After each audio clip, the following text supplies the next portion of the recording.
Thank you. So this talk is called NIM async voodoo, and so I'd like to show how to use NIM's metaprogramming facilities to give us an asynchronous I/O framework. But first, something that has not that much to do with this talk. So the screenshot here is a demo game running Unreal Engine 4, but programmed not in C++ but in NIM instead. So there are guys from Xort Entertainment who wrapped the Unreal Engine for NIM and are now developing their commercial game in NIM rather than C++. So I'm so proud that I had to present it here.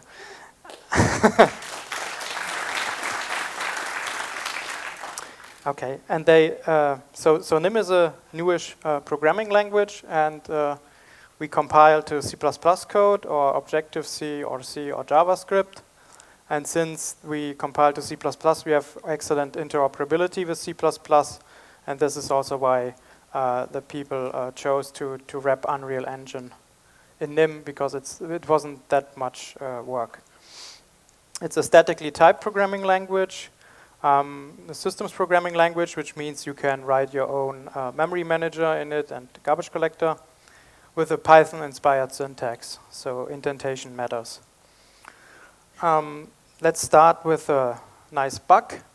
So to get a feeling of the language, so I declare here in line 1 a function main. So proc is NIM's fancy word for function, and that's then called in line 8. And in this function, I declare a myString variable and assign the string would you to it, and then I append the word kindly. And then I check if the string is actually would you kindly, and if not, I quit with a bug.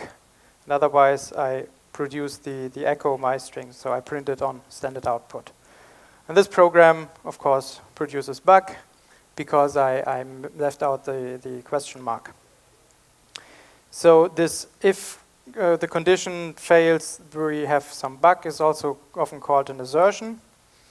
So we have this in the standard library as well. So you can say assert myString should be would you kindly, and otherwise die with this bug error message. The assert is a part of NIM's standard library, and the simplified implementation of it looks like the following. So it's not a function, it's not a proc, it's a template. A template is a big quasi-quote if you are into Lisp, or you can compare it to C's define preprocessor statement. But it operates on the AST and not on the token level. And what the template should be expanded to is simply if not condition, then die with this given error message. And the types here I left unspecified, so I say untyped. You can also type them properly, so condition would be of type bool and message would be of type string. But if I say untyped, I say, okay, I want to be lazy about my types, just accept anything, and after the template expansion, perform the type checking for me. Okay, now the problem with this is that it's still messy to use, because what we would like to see in an assertion is something like this. I expected the string would you kindly, but got instead would you kindly with a question mark. And so we would like to analyze the condition and see if there's a comparison in the condition, and then we could split up this condition to produce a better error message for us. Unfortunately, it turns out that the template mechanism in NIM is not powerful enough to do this. So to do this, we need NIM's macros, which are powerful but kind of hard to use. So rather than describing declaratively what the expansion should look like, I instead produce the AST imperatively. So I say, okay, my result is an if statement that's done in line 5. And then I append to this if statement some elif branch, so some condition action pair. And the condition is like not the given condition. So this is I produce a new function call in line 7. And the body is the given message, but apply this quit proc to it, which is done in line 4. And the bind sim here means to look up the identifier in the scope of the macro and not in the scope of the macro expansion. So if you have some local quit symbol in the expansion, it wouldn't interfere with the macro. So we have a hygienic macro system. And finally, in line 8, I show how to debug these things. So you can simply say, give me the tree representation of my result and print it on standard output. And then it would produce something like this. So this is the AST. It's an if statement with a single branch. And the branch consists of a condition and an action. And here we can see this quit symbol lookup produced a so-called closed sim choice. Because quit is actually an overloaded function, and so the compiler gathers all the possibilities for us, because at that point it's not yet clear which quit to call, right? Because they're overloaded, and we don't have type information at this stage in the compiler. Okay, so now we can create these trees in a more messy way, but we can also combine these two language features. So I can have a local template helper, which is just to construct the AST for me, and then I use a built-in called getAST from this helper. And if I would leave out the getAST in line 7, then instead it would expand the template within the macro assert, which is not what we want. So it can take some time to understand these differences. Okay, but in the macro, we are now in the powerful context to be able to analyze this condition. So this is what we were after. I check, is the condition some kind of function application? So is some call kind in line 14. And if the condition has 3 children, namely the operator and then 2 arguments, that makes 3. And if the condition is some kind of comparison, like equality or less than, then I have a specialized implementation of this thing, which is in the template CMP. So I can destruct the condition and split it up, and so I can say I expected the value B but got A instead, and then die with the given error message. And now, of course, it can happen that the condition cannot be analyzed in this simple fashion, so I need a fallback implementation. And that's done in line 18. And we have already seen the implementation of the fallback. It's just, if not condition, then quit. Okay, so now that we can know how to construct ASTs at compile time, let's apply this new knowledge to the async problem. So what is the async problem? Usually I'm in sequential paradise, right? I can download 3 files one after the other, and then I want to echo the concatenation of these 3 files. Of course, the problem is that this blocks my thread. And since threads are still quite expensive for an operating system, it would be nice if the thread could do some other work while waiting on the network. Okay, so this blocks, this blocks, this blocks, and that's not good. Now the one solution is the callback hell, even though I learned that callbacks are actually cool and reactive. I don't really agree. So instead of returning a string consisting with the containing the HTML, instead the download function takes a callback, what to do with the result once it's available. And the callback is also typed, so it's a procedure type taking a string. And then I can pass anonymous functions to this download async command. And if I download side A, I have a callback then that continues with the download of site B, etc. with the download of site C, and then finally I can echo the concatenations of these three results. Okay, so but this is still messy to work with, and instead I would like to have a control flow mechanism to deal with this problem. So one idea is something like return and then on resume do something else. So this is not nym code, this is pseudocode, watch out. And the idea is download site A and then return immediately because we don't want to block.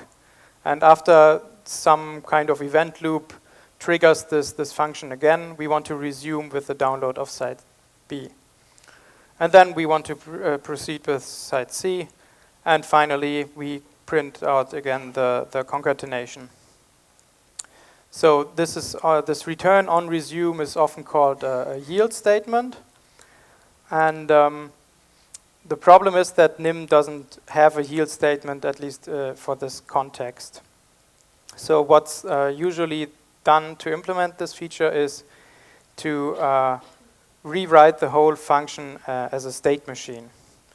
And this is kind of what it would look like. So I have a state, and I start in state 0, and then proceed to state 1, 2, 3. And in state 1, I know that the download arrived of the first site A request. And so I assign the HTML code to the variable R.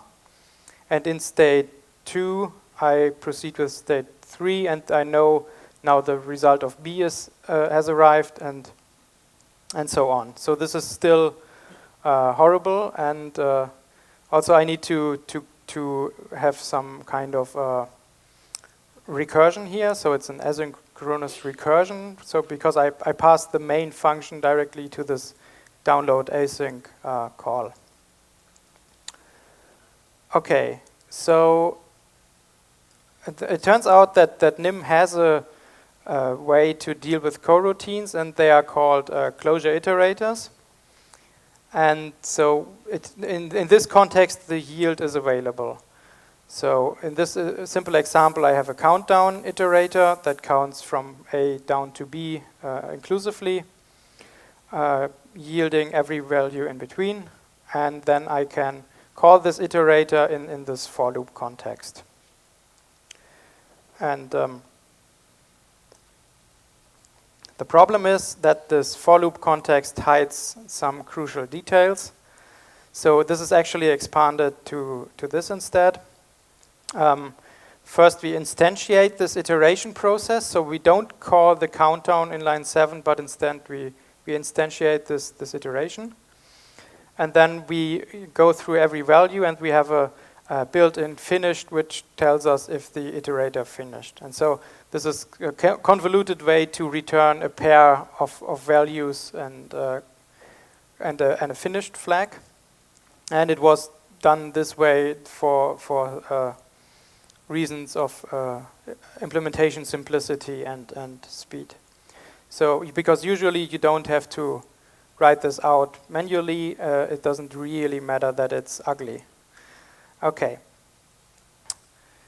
Now let's see if we can use this for our problem. So here I have the main is not a proc but an iterator, a closure iterator, and it yields these download requests. And after the yield, we know the request is finished, and so then we can again produce this output. The problem now here is that I have a future object, which is a ref object, so I get a reference semantics for this thing, which has the result as a string. And now, of course, you can imagine this doesn't really scale, because now I can deal with strings, but what if my request returns a floating point number or an array of integers? So we need more flexibility. So what's done in the standard library is that we have a future base object. We inherit from the root object, and this is untyped. And then we, on top of that, we have a typed future. So this is a generic type here of type t, which contains the value t for us in line 12. And the future has a callback function, or a closure proc. This is declared in line 3. And we also have, again, this flag if it is a finished operation. And then we also need to do something with exceptions. And in the implementation, we also grab the stack traces at strategic points so that you get a meaningful error message. Because if you have dealt with asynchronous I/O in JavaScript, there's often like, okay, the stack trace is like, it comes from the event loop. So yeah, that's not very helpful, right? Because everything comes from the event loop. Okay.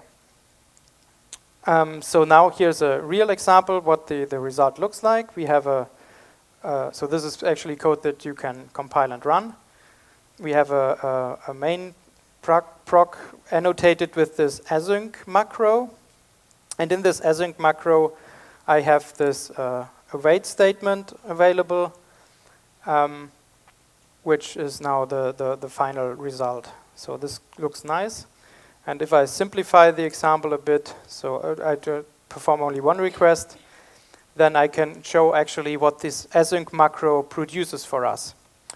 And it produces this mess. So it creates an inner iterator of this type future base, and the await statement has been translated into this yield statement. And then we need, again, to wrap this iterator in a callback, which is done with create callback in line 11.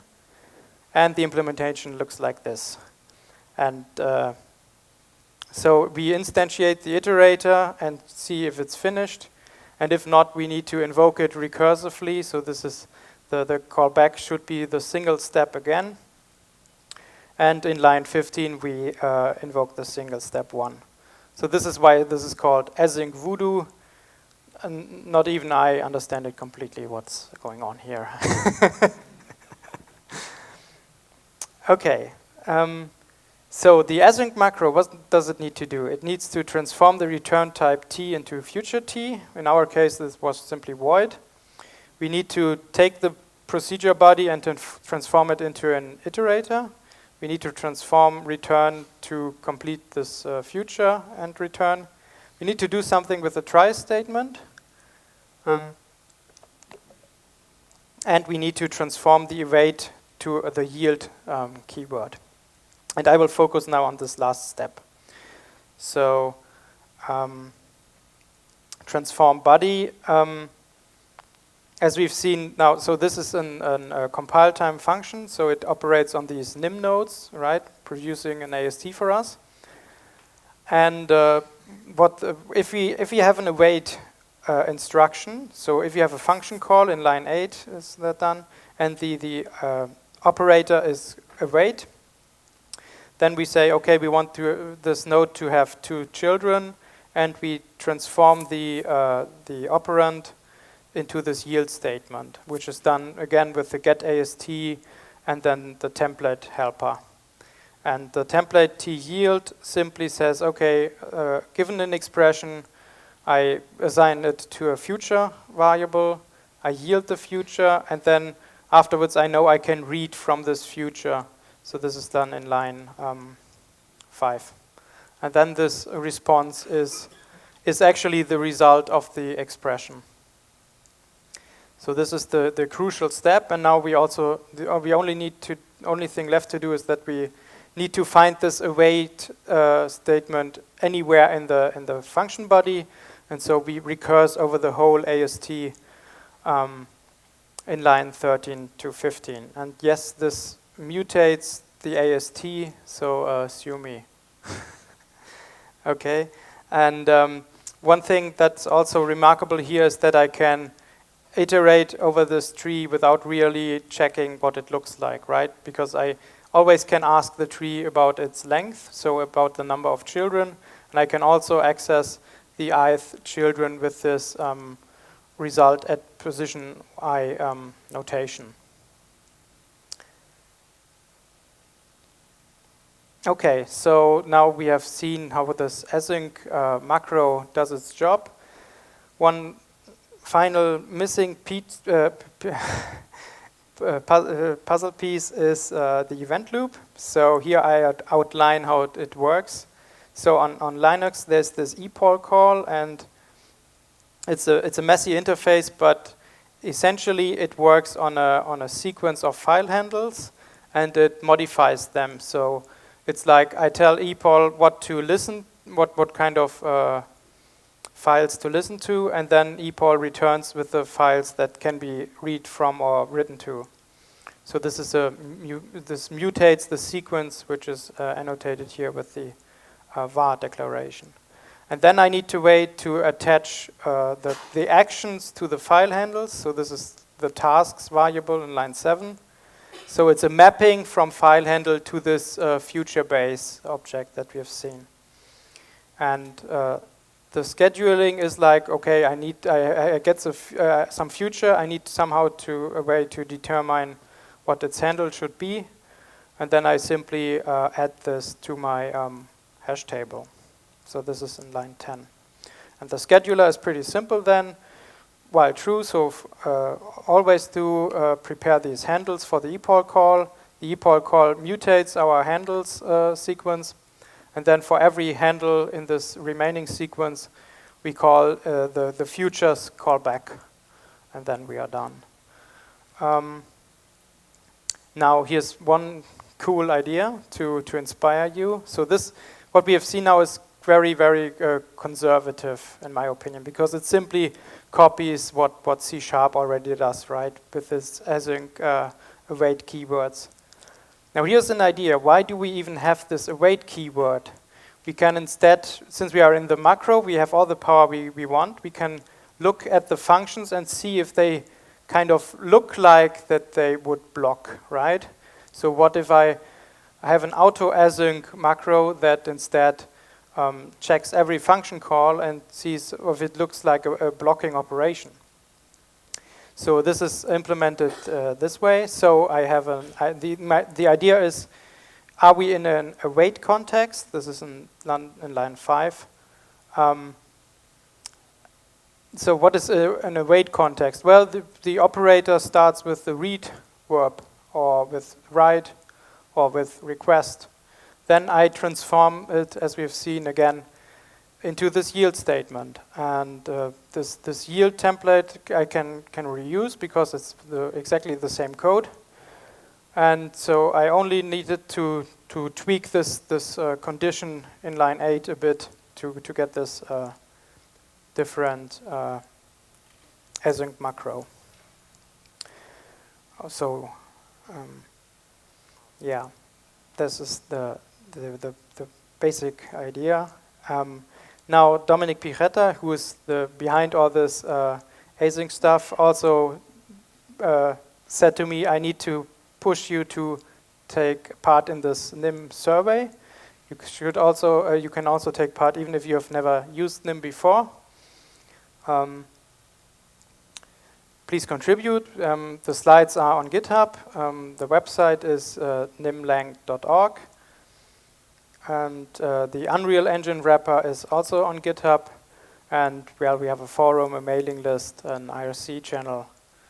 And also now some shameless advertisement. So there's a book coming out about NIM called NIM in Action. And just today, if you order it today, you get 50% off. So thank you, and now there's time for questions. I didn't follow this at the very beginning of your talk, but what is NIM normally used for? Is there a particular domain it works in? So yes, you missed the very beginning, right? So this is again the screenshot of an Unreal Engine 4 demo, but not programmed in C++, but in NIM instead, because we have excellent interop with C++. So this is just one application domain, of course. Yep. Can you show some examples of the C++ or other code that you generate, in this compilation of NIM? I can try. What does it look like in general? I mean, does it come out as something very readable or something that you would never even It's very, it mangles the identifier and it produces go-to statements rather than sequential ordinary curly braces. And it's in generally not something that you would want to look at. However, there is this hash line directive, right, for C++. So we can say this is coming actually from this line of NIM code. And so it's quite an easy debugging experience, in fact, because of this feature. So in a debugger, it would actually tell you where in NIM the bug is. So you've mentioned that you can also compile that to JavaScript. So yes.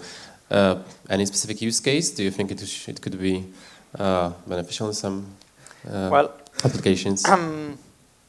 There's a framework called NimX, which actually makes use of this feature. So it either produces a website with UI elements, so it's a UI library, either producing a website for you or UI elements that use under the hood SDL2 for a native application. So you can have the same code base and compile either on the browser or as native code.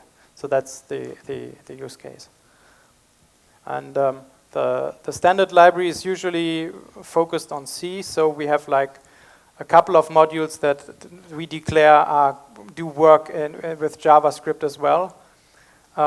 But well, it turns out that it's good enough for NimX. So, I have a question about EST yes? generation. Where are you? I'm here. Ah. I'm really amazed that you can modify and mutate ASTs like that easily. I'm wondering if you can modify the standard compiler in that way, like you can extend it with your own keywords or something like that to customize AST generation for yourself. Can you do that? I'm not sure I understand the question. So yes, you can do all sorts of crazy things, and that's also a reason why NIM has been in development for such a long time, because it's like a huge attack surface for the compiler for us, right? Because we expose everything that there is. And yes, of course, you can dream up new keywords like I did with the await example. But can you extend to the compiler, like you load into the standard library or something like that? Well, we have some support for compiler plugins, if that's what you're after, and you can do it, but it's usually not required because we have internally a virtual machine in NIM, which is used to evaluate this thing at compile time, and it's pretty fast. So it's not that much of a point to move this code into the compiler just to have faster compile times. It's not required. I have a question about the threading model in NIM. So what you were showing was very close to my heart as a Go developer. But I'm wondering, because you're essentially writing that, transpiling that to C++, you probably must be using just native threading model. Are you using something smarter than that? So the threading model is we have thread local heaps, and we use message passing to communicate between these heaps. And so that part is quite different from C++. And well, if it's smarter, we think so.